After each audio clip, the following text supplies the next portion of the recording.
ಅನವಸ್ಥಿತೇಃ ಅಸಂಭವಾಚ್ಚ ನೇತರಃ. ಜೀವಸ್ಯ ಜೀವಾಂತರ ನಿಯಾಮಕತ್ವೇ ಅನವಸ್ಥಿತೇಃ ಸಾಮ್ಯಾತ್ ಅಸಂಭವಾಚ್ಚ ನ ಜೀವಃ ನಿಯಮೇ ಪ್ರಮಾಣಾಭಾವಾತ್ ಅನೀಶ್ವರಾಪೇಕ್ಷತ್ವಾಚ್ಚ. 17ನೇ ಸೂತ್ರ ಇದು, 1ನೇ ಅಧ್ಯಾಯದ 2ನೇ ಪಾದದಲ್ಲಿ.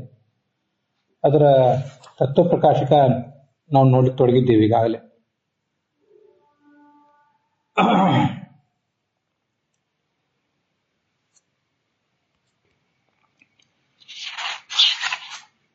ಜೀವಸ್ಯ ಜೀವಾಂತರ ನಿಯಾಮಕತ್ವ. ಒಂದು ಜೀವ ಇನ್ನೊಂದು ಜೀವವನ್ನು ನಿಯಂತ್ರಿಸುವುದು ಅಂತಾದರೆ ಆವಾಗ ಅನವಸ್ಥಾ ಬರ್ತದೆ ಅಂತ ಆಚಾರ್ಯರು ಭಾಷ್ಯದಲ್ಲಿ ವಿವರಿಸಿದರು. ಅಲ್ಲಿ ಅಗ್ನಿಯು ಒಂದು ಜೀವ, ಅವನು ಮತ್ತೊಬ್ಬ ಜೀವನನ್ನ ನಿಯಮಿಸುವುದಾದ್ರೆ ಆವಾಗ ಅನವಸ್ಥಾ. ಆ ಮತ್ತೊಬ್ಬನನ್ನು ನಿಯಮಿಸುವವರು ಯಾರು, ಅವನನ್ನು ನಿಯಮಿಸುವವರು ಯಾರು ಅಂತ ಹೀಗೆ ಅನವಸ್ಥಾ ಬರ್ತದೆ ಅಂತ ಅಲ್ಲಿ ಹೇಳಿದ್ದಾರೆ. ಇಲ್ಲೆಲ್ಲ ಕಡೆ ಜೀವ ಅಂದ್ರೆ ಸಂಸಾರ ಬದ್ಧನಾದವನು, ಸಂಸಾರ ಬದ್ಧನಾದ ಜೀವ ಅಂತ ಅದರ ಅರ್ಥ. ಹಾಗೆ ಸಾಮ್ಯಾತ್ ಅಸಂಭವಾಚ್ಚ ಸೂತ್ರದಲ್ಲಿ 2 ಯುಕ್ತಿಗಳನ್ನು ಹೇಳಿದ್ದಾರೆ. ಒಂದು ಅನವಸ್ಥಾ ದೋಷ, ಇನ್ನೊಂದು ಅಸಂಭವ ದೋಷ ಅಂತ. ಅಸಂಭವ ಹೇಗೆ ಅದನ್ನ ಕೂಡ ನಾವು ನೋಡಿದ್ದೇವೆ.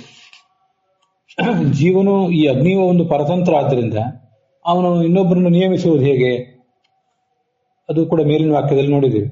ಜೀವ ಪ್ರೇರಕ ಅಗ್ನೇಹೆ ಸ್ವಾತಂತ್ರ್ಯ ಅಭ್ಯುಪಗಮಾತ್ ನ ಅನವಸ್ಥಾ ಇತ್ಯತಃ ನಿಯಮ ಪ್ರಮಾಣಾಭಾವಾತ್ ಅಂತ.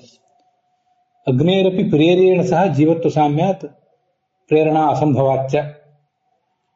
ಅಗ್ನಿಯೂ ಕೂಡ ಒಬ್ಬ ಜೀವನೇ, ಅಗ್ನಿ ಪ್ರೇರಕ ಅಂತ ಇಟ್ಕೊಂಡ್ರೆ ಪ್ರೇರಣಾದಂತಹ ವ್ಯಕ್ತಿಯು ಕೂಡ ಒಂದು ಜೀವನೇ, ಅಗ್ನಿಯೂ ಜೀವನೇ. ಆದ್ರಿಂದ ಸಾಮ್ಯ ಇರುವುದರಿಂದ ಪ್ರೇರಣಾ ಜೀವತ್ವ ಸಾಮ್ಯ, ಅದು ಹೀಗೆ ಸಾಮ್ಯ ಇರುವುದರಿಂದ ಪ್ರೇರಿಸಲಿಕ್ಕೆ ಸಾಧ್ಯ ಇಲ್ಲ ಅಂತ ಇಷ್ಟನ್ನೆಲ್ಲ ನೋಡಿದ್ದೇವೆ. ಅಸ್ತು ಅಗ್ನೇಹೇ ಅಸ್ವಾತಂತ್ರ್ಯ ತಥಾಪಿ ತತ್ ಪ್ರೇರಕಸ್ಯ ಈಶ್ವರಸ್ಯ ಸ್ವಾತಂತ್ರ್ಯ ಸಂಭವಾತ್ ನ ಅನವಸ್ಥಾ ಇತ್ಯತಃ. ಇನ್ನು ಮುಂದೆ ಈ ವಾಕ್ಯ ಅಗ್ನಿ ಅಸ್ವತಂತ್ರ ಅಂತ ಅನ್ನೋದನ್ನು ಒಪ್ಪೋಣ. ಅದನ್ನು ಹಿಂದಿನ ವಾಕ್ಯದಲ್ಲಿ ನೀವು ಹಾಗೆ ಹೇಳಿದ್ರಿ, ಅತಃ ಅಗ್ನೇಹೇ ಸ್ವಾತಂತ್ರ್ಯ ಅಯೋಗಾತ್ ಅಂತ. ಅಗ್ನಿಗೆ ಸ್ವಾತಂತ್ರ್ಯ ಇಲ್ಲ, ಆದ್ರಿಂದ ಅವನು ಇನ್ನೊಬ್ಬರನ್ನು ಪ್ರೇರಿಸಲಿಕ್ಕೆ ಸಾಧ್ಯ ಇಲ್ಲ ಅಂತಿಷ್ಟು ನೀವು ಹೇಳಿದ್ರಿ, ಅದು ಒಪ್ಪೋಣ. ಆದರೆ ಅಗ್ನಿಯನ್ನು ಪ್ರೇರಿಸುವಂತಹ ಒಬ್ಬ ಈಶ್ವರನನ್ನ ಹೇಳೋಣ. ಅಗ್ನಿಗೊಬ್ಬ ಪ್ರೇರಕನಾಗಿ ಈಶ್ವರ ಇದ್ದಾನೆ ಅಂತ ತಿಳ್ಕೊಳ್ಳೋಣ. ಅವನಿಗೆ ಸ್ವಾತಂತ್ರ್ಯ ಇದೆ, ಅವನು ಮತ್ತಾರಿಂದಲೂ ಪ್ರೇರಿಸಲ್ಪಡಬೇಕಾಗಿಲ್ಲ. ಈಶ್ವರ ಸ್ವತಂತ್ರ ಆಗಿರುವುದರಿಂದ ನ ಅನವಸ್ಥಾ, ಅದರಿಂದ ಅನವಸ್ಥಾ ದೋಷ ಇಲ್ಲ. ಒಬ್ಬ ಸರ್ವತಂತ್ರ ಸ್ವತಂತ್ರನಾದವನಲ್ಲಿ ಅದು ನಿಂತು ಹೋಗ್ತದೆ ಅಂತ ಪ್ರಶ್ನೆ ಬಂದ್ರೆ ಅದಕ್ಕೆ ಉತ್ತರ ಕೊಡ್ತಿದ್ದಾರೆ. ಅನೀಶ್ವರ ಅಪೇಕ್ಷತ್ವಾಚ ಅಂತ. ನೀವು ಈಶ್ವರನನ್ನ ಒಪ್ಪಲಿಲ್ಲ, ಈಶ್ವರನನ್ನೇ ಒಪ್ಪಲಿಲ್ಲ, ಆದ್ರಿಂದ ಈ ಅನವಸ್ಥಾ ದೋಷ ಅಂತ ಪರಿಹಾರ ಆಗೋದಿಲ್ಲ ಅಂತ. ಈಶ್ವರ ಅಭ್ಯುಪಗಮೆ, ನಾವು ಈಶ್ವರನ ಒಪ್ಪಲಿಲ್ಲ ಅಂತ ನೀವು ಯಾಕೆ ಹೇಳ್ತೀರಿ? ಈಶ್ವರನ ನಾವು ಒಪ್ಪಿದ್ದೀವಿ.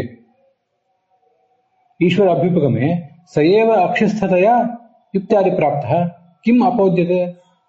ಈಶ್ವರನ ನೀವು ಒಪ್ತೀರಿ ಅಂತ ಆದ್ರೆ ಹಾಗಾದ್ರೆ ಏನು ಸಮಸ್ಯೆ ಇಲ್ಲ ಅಂತಾಯ್ತು. ಯಾಕೆಂದ್ರೆ ಯಾವ ಈಶ್ವರನನ್ನು ಒಪ್ಪುವುದು ಅಂದ್ರೆ ಈಶಾ ಅಂದ್ರೆ ಈಷ್ಟೇ ಇತಿ ಈಶಃ, ಸರ್ವಜ್ಞನಾದವನು ಅಂತ ಅದರ ಅರ್ಥ. ಅವನು ಸರ್ವತಂತ್ರ ಸ್ವತಂತ್ರ ಆದ್ದರಿಂದ ಅವನೇ ಅಕ್ಷಿಸ್ಥತೆಯ, ಕಣ್ಣಿನಲ್ಲಿದ್ದು ಎಲ್ಲರನ್ನು ನಿಯಮಿಸ್ತಾ ಇರುವವನು ಅವನೇ ಅಂತ ಆಯ್ತು. ಅವನೇ ಅಂತ ಆದ್ಮೇಲೆ ಯುಕ್ತ್ಯಾದಿ ಪ್ರಾಪ್ತನೂ ಅವನೇ. ಅಭಯತ್ವ ಯುಕ್ತ್ಯಾದಿ ಅಂತಿದೆ ನೋಡಿ, ಅಲ್ಲಿ ಅಭಯತ್ವ ಅಮೃತತ್ವ ಮೊದಲಾದವುಗಳು ಹಿಂದೆ ಬಂದದ್ದು.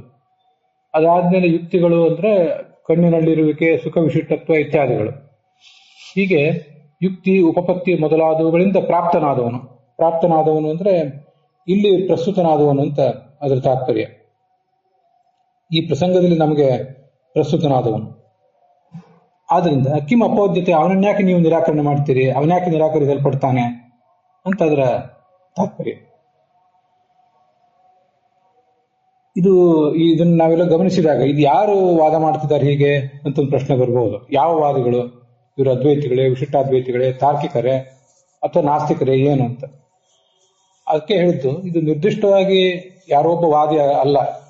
ಮತ್ತು ಅಗ್ನಿಯನ್ನು ಸರ್ವೋತ್ತಮ ಅಂತ ಹೇಳುವಂತ ಸಾಧಕರು ಕೂಡ ಅಂಥ ಒಂದು ಸಿದ್ಧಾಂತಗಳು ಕೂಡ ನಮ್ಮ ಕಣ್ಮುಂದೆ ಎಲ್ಲೂ ಕಂಡು ಬರೋದಿಲ್ಲ.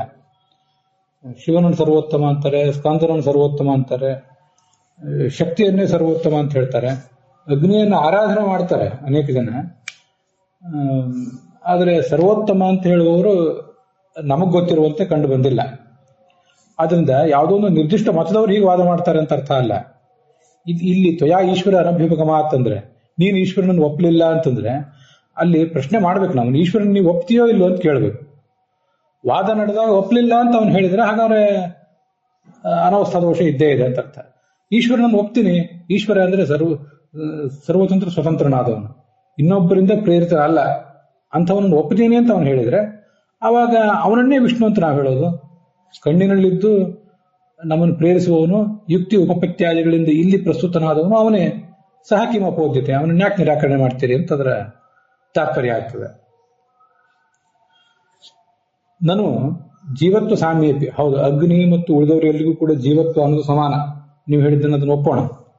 ಆದ್ರೆ ನೀವು ನಿಮ್ಮ ಸಿದ್ಧಾಂತದಲ್ಲಿ ಅವನಿಗೆ ನೀಚೋಚ್ಚ ಭಾವವನ್ನು ಒಪ್ಪುತ್ತೀರಲ್ಲ, ಅವನಿಗೆ ಅಲ್ಲ, ಜೀವ ಪರಂಪರೆಗೆ, ಜೀವರ ಚೇತನದ ಒಂದು ಸಮುದಾಯಕ್ಕೆ ನೀಚೋಚ್ಚ ಭಾವವನ್ನು ಒಪ್ತೀರಿ. ಒಬ್ರ ಮೇಲೆ ಒಬ್ರು ಕೆಳಗೆ ಅಂತ ನೀವು ಒಪ್ತೀರಿ. ನೀಚೋಚ್ಚ ಭಾವ ಇರುವಂತೆ ಹಾಗೆ ನಿಯಾಮಕತ್ವವಾದರೂ ಯಾಕಿರಬಾರ್ದು? ಅಗ್ನಿಯು ಜೀವ, ಇತರರು ಜೀವರು, ಅದನ್ನು ಒಪ್ಪೋಣ. ಅದರಲ್ಲೇ ಒಬ್ಬ ನಿಯಾಮಕ, ಒಬ್ಬ ನಿಯಮ, ಹೀಗೆಲ್ಲ ಯಾಕೆ ಹೇಳಬಾರ್ದು ಅಂತ ಪ್ರಶ್ನೆ ಬಂದ್ರೆ ಅದಕ್ಕೆ ಮುಂದಿನಂತೆ ನಿಯಮ ಅನ್ನೋ ಮಾತಿನಿಂದ ಉತ್ತರ ಕೊಡ್ತಿದ್ದಾರೆ. ಈ ನೋಡಿ, ಇತ್ತತೋ ವಾಹ, ಇಲ್ಲಿ ನಿಯಮ ಅನ್ನೋ ಮಾತಿನಿಂದ ಈ ಒಂದ್ಸರಿ ಉತ್ತರ ನಿಯಮ ಅನ್ನೋ ಆಚಾರ್ಯರ ವಾಕ್ಯ ಏನಿದೆ ಅದನ್ನ ಒಂದು ಪ್ರಶ್ನೆಗೆ ಉತ್ತರವಾಗಿ ಬಳಸ್ಕೊಂಡಾಗಿದೆ ಮೇಲೆ. ಜೀವ ಪ್ರೇರಕ ಅಗ್ನಿಯೇ ಸ್ವಾತಂತ್ರ್ಯ ಅಭ್ಯುಪಗಮಾತ್ ನ ಅನವಸ್ಥಾ. ಜೀವನನ್ನು ಪ್ರೇರಿಸುವ ಅಗ್ನಿಗೆ ಸ್ವಾತಂತ್ರ್ಯವನ್ನು ಒಪ್ಪಿಬಿಡ್ತೀವಿ, ಅದರಿಂದ ಅನವಸ್ಥಾ ದೋಷ ಇಲ್ಲ ಅಂತಂದ್ರೆ ನಿಯಮ ಅಂತ ಅಲ್ಲಿ ಉತ್ತರ ಕೊಟ್ಟಾಗಿದೆ. ಹಾಗೆ ಆ ಥರ ಉಳಿದವರೆಲ್ಲರೂ ಪ್ರೇರಿಸೋದಿಲ್ಲ, ಅಗ್ನಿ ಮಾತ್ರ ಪ್ರೇರಿಸ್ತಾನೆ ಅಂತ ಹೇಗೆ ಒಪ್ತೀರಿ? ಅಗ್ನಿಗೆ ಸ್ವಾತಂತ್ರ್ಯವನ್ನು ಹೇಗೆ ಒಪ್ತೀರಿ? ಅಗ್ನಿ ಸ್ವತಂತ್ರತ್ವೇ ಜೀವಾಂತರಸ್ಯಾಪಿ ತತ್ಸ್ಯಾತ್ ಅಂತ ಒಂದು ಪ್ರಶ್ನೆ, ಒಂದು ಯಾವುದೋ ಪ್ರಶ್ನೆ ಬಂದಾಗ ಅದಕ್ಕೆ ಉತ್ತರ ರೂಪವಾಗಿ ನಿಯಮ ಅನ್ನೋ ವಾಕ್ಯವನ್ನು ನಾವು ಕಂಡುಕೊಂಡಾಗಿದೆ.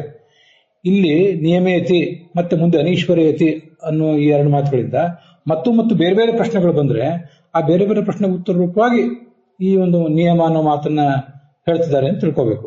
ಅದಕ್ಕಾಗಿ ಇತ್ಯತೋ ವಾ ಆಹ, ಈ ಒಂದು ಪ್ರಶ್ನೆಗೆ ಉತ್ತರ ರೂಪವಾಗಿಯೂ ಕೂಡ ಅಂತ ಅಲ್ಲಿ ಟೀಕಾಚಾರ್ಯರು ಅದಕ್ಕೆ ವ್ಯಾಖ್ಯಾನ ಮಾಡಿದ್ದಾರೆ. ಅದಕ್ಕೆ ನಿಯಮ ಅಂತ ಅದರ ಅರ್ಥ. ನೀವು ನೀಚೋಚ್ಚ ಭಾವವನ್ನು ಒಪ್ಪಿದ್ದೀರಿ, ಹಾಗೇನೆ ನಿಯಾಮಕ ಭಾವವು ಕೂಡ ಬರಬಹುದು ಅಂತ ಹೀಗಿದೆಯಲ್ಲ ಅಲ್ಲಿ. ಅದನ್ನ ನೀಚೋಚ್ಚ ಭಾವವನ್ನು ನಾವು ಎಲ್ಲಿ ಒಪ್ಪಿದ್ದೀವಿ ಅಂತ ಅನ್ನೋದನ್ನ ರಾಘವೇಂದ್ರ ಸ್ವಾಮಿ ಟಿಪ್ಪಣಿಯಲ್ಲಿ ಅನೇಕ ವಾಕ್ಯಗಳನ್ನ ತೋರಿಸಿ ವರ್ಣನೆ ಮಾಡಿದ್ದಾರೆ. ಸುಮಾರು ಒಂದು 6-8 ಕೊಟೇಶನ್ಗಳಿದೆ ಅಲ್ಲಿ. ಒಂದೇ ಕಡೆ ಇದೆ, ನಮ್ಮ ಅಧ್ಯಯನಕ್ಕೆ ಚೆನ್ನಾಗಿರ್ತದೆ, ಅದನ್ನೆಲ್ಲ ನೀವು ಗಮನಿಸಬೇಕು. ವೃದ್ಧಿ ಹ್ರಾಸ ಭಾಕ್ತುಂ ಅಂತರ್ಭಾವಾತ್ ಅಂತ ಅದೊಂದು ಸೂತ್ರ. ಎಲ್ಲರಲ್ಲಿ ಎಲ್ಲ ಸಾಧಕರಲ್ಲಿ ಕೂಡ ವೃದ್ಧಿ ಮತ್ತು ಹ್ರಾಸಗಳಿವೆ ಅಂತ ಅದೊಂದು ಸೂತ್ರ. ಇದು 3ನೇ ಅಧ್ಯಾಯದ 2ನೇ ಪಾದದ 20ನೇಯ ಸೂತ್ರ. ಮತ್ತೆ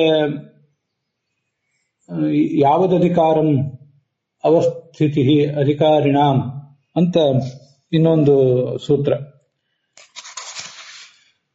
ಇದು 3ನೇ ಅಧ್ಯಾಯದ 3ನೇ ಪಾದದ 33ನೇ ಸೂತ್ರ. ಯದಾಮನನಾಥ್ ಮತ್ತೆ ನಾವಿಶೇಷಾತ್ ಅಂತ ಮತ್ತೆ 2 ಸೂತ್ರಗಳು. ಯದಾಮನನಾಥ್ ಅನ್ನೋ ಸೂತ್ರ, ಈ ಎಲ್ಲಾ ಸೂತ್ರಗಳಲ್ಲಿ ವೃದ್ಧಿ ಹ್ರಾಸ ಭಾಕ್ತಮ್ ಒಂದು ಸೂತ್ರ ಇದೆಯಲ್ಲ, 3-2-20, 3ನೇ ಅಧ್ಯಾಯ 2ನೇ ಪಾದ 20ನೇ ಸೂತ್ರ. ಅಲ್ಲಿ ಸಾಧನಸ್ಯ ಉತ್ತಮತ್ವೇನ ಸಾಧ್ಯಂಚ ಉತ್ತಮ ಆಪ್ನುಯು ಬ್ರಹ್ಮಾದಯ ಕ್ರಮೇಣೈವ ತಥಾನಂದ ಶ್ರುತೌ ಶ್ರುತಾಹ ಅಂತ ಬ್ರಹ್ಮಪುರಾಣದ ಮಾತು ಇದೆ. ಜೀವರ ಯಾರ್ಯಾರ್ದು ಸಾಧನೆ ಉತ್ತಮವಾಗಿರ್ತದೋ ಈ ಜಗತ್ತಿನಲ್ಲಿ ಅವ್ರದ್ದು ಸಾಧ್ಯ ಅಂದ್ರೆ ಸಿಗುವಂತ ಫಲವೂ ಕೂಡ ಉತ್ತಮ ಆಗ್ತದೆ ಅಂತ ಹೇಳಿ ಬಂದಿದೆ. ಇದು ವೃದ್ಧಿಹ್ರಾಸ ಭಾಕ್ತಂ ಅನ್ನೋ ಸೂತ್ರದಲ್ಲಿ ಬಂದಿರುವಂಥದ್ದು. ಮುಂದೆ ಯಾವದಧಿಕಾರಂ ಅಂತನ್ನೋದು 3ನೇ ಅಧ್ಯಾಯದ 3ನೇ ಪಾದ.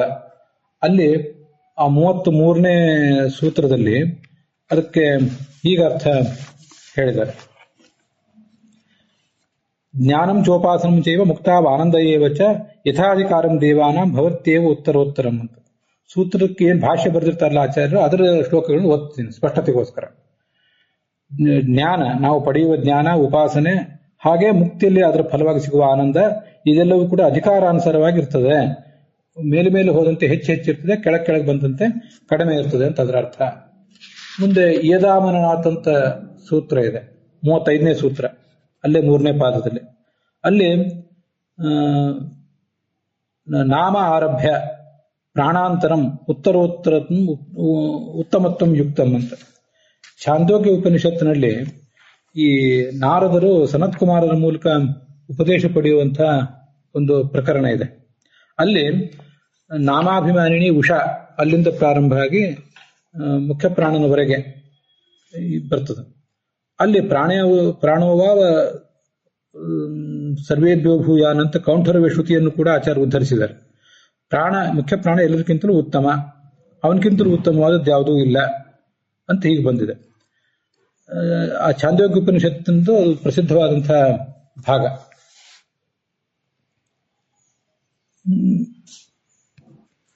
ಹೀಗಿದು ಯದಾಮನನಾಥ್ ಅಂತ 3ನೇ ಅಧ್ಯಾಯದ 3ನೇ ಪಾದದಲ್ಲಿ 35ನೇ ಸೂತ್ರದಲ್ಲಿ ಬಂದಿರೋದು.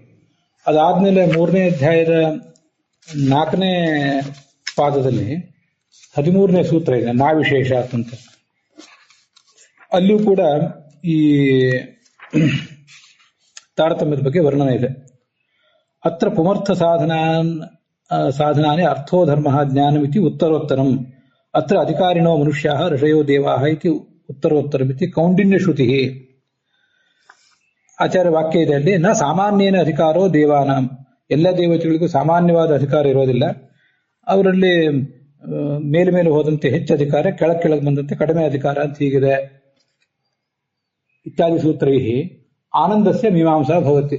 ಜೀವರು ಪಡೆಯುವಂತಹ ಆನಂದ, ಅದಕ್ಕೆ ಪೂರ್ವಭಾವಿಯ ಹಿನ್ನೆಲೆಯಾಗಿ ಅವರು ಮಾಡುವಂತಹ ಸಾಧನೆ, ಅದರದ್ದೆಲ್ಲ ಮೀಮಾಂಸಾ ಇದೆ. ಮತ್ತೆ ರಾಘವೇಂದ್ರ ಟಿಪ್ಪಣಿಯಲ್ಲೇ ಅಲ್ಲೇ ನಾವು ನೋಡ್ತಿರೋ ಭಾಗದಲ್ಲೇ ವಾಗ್ವಾವ ನಾಮನೋ ಭೂಯಸಿ ಅಂತ ಹೀಗೆ ಬಂದಿದೆ. ಅಲ್ಲಿ ಈ ಛಾಂದೋಗ್ಯ ಉಪನಿಷತ್ತಿನ 7ನೇ ಅಧ್ಯಾಯದಲ್ಲಿ ಸನತ್ ಕುಮಾರರು ನಾರದರ ಬಳಿಗೆ ಬಂದರು. ಅಲ್ಲಿ ನನಗೆ ಕೇವಲ ಶಬ್ದಗಳ ಪರಿಚಯ ಮಾತ್ರ ಇದೆ, ಅದರ ಅರ್ಥದ ಪರಿಚಯ ಇಲ್ಲ, ಬಹಳ ದುಃಖ ಆಗ್ತದೆ ಅಂತ ಅವರು ಹೇಳಿದರು. ಆಗ ಸನತ್ ಕುಮಾರರು ಆ ನಾರದರಿಗೆ ಆ ಭಗವಂತನ ತತ್ವವನ್ನು ಉಪದೇಶ ಮಾಡಲಿಕ್ಕೆ ತೊಡಗಿದರು ಅಂತ ಅಲ್ಲಿ ಬಂದಿದೆ. ಮೊದಲು ನಾಮವ ಬ್ರಹ್ಮ ಇತಿ ಉಪಾಸ್ಯಂ ಅಂತ ಹೀಗೆ ನಾಮವನ್ನು ಬ್ರಹ್ಮ ಅಂತ ಉಪಾಸನೆ ಮಾಡಬೇಕು ಅಂತ ಅದು ಬಂದಿದೆ. ಅದಾದ್ಮೇಲೆ ವಾಗ್ವಾವ ನಾಮ್ನೋ ಭೂಯಸಿ, ಅಲ್ಲಿ ವಾಗಭಿಮಾನಿನಿಯಾದ ಸರಸ್ವತೀ ದೇವಿ ನಾಮಾಭಿಮಾನಿನಿಯಾದಂತಹ ಉಷಾಗಿಂತ ಶ್ರೇಷ್ಠ ಅಂತ ಹೀಗೆ ಬಂದಿದೆ. ಅದನ್ನೇ ಅಲ್ಲಿ ರಾಘವೇಂದ್ರ ಸ್ವಾಮಿ ತಗೊಂಡಿದ್ದಾರೆ. ಇತ್ಯಾದಿ ಎಲ್ಲಾ ಮಾತುಗಳಿಂದ ಅಂಗೀಕೃತ ತಾರತಮ್ಯ ತರತಮ್ಮ ಭಾವವತ್, ನೀವೇ ಹೀಗೆ ನೀಚೋಚ್ಚ ಭಾವವನ್ನು ಒಪ್ಪಿದ್ದೀರಿ. ಹಾಗೆ ನೀಚೋಚ್ಚ ಭಾವವನ್ನು ಎಲ್ಲರೂ ಜೀವರೇ, ಆದ್ರೆ ಅವರಲ್ಲಿ ನೀಚೋಚ್ಚ ಭಾವವನ್ನು ಒಪ್ಪಿದ್ದೀರಿ. ಹಾಗಾಗಿ ನಿಯಾಮಕ ಭಾವ ಆದ್ರೂ ಯಾಕಿರಬಾರದು ಅಂತ ಅದರ ತಾತ್ಪರ್ಯ. ಅಲ್ಲಿಗೆ ಇವತ್ತಿನ ಭಾಗ ಸಮಾಪ್ತ ಆಗಿದೆ.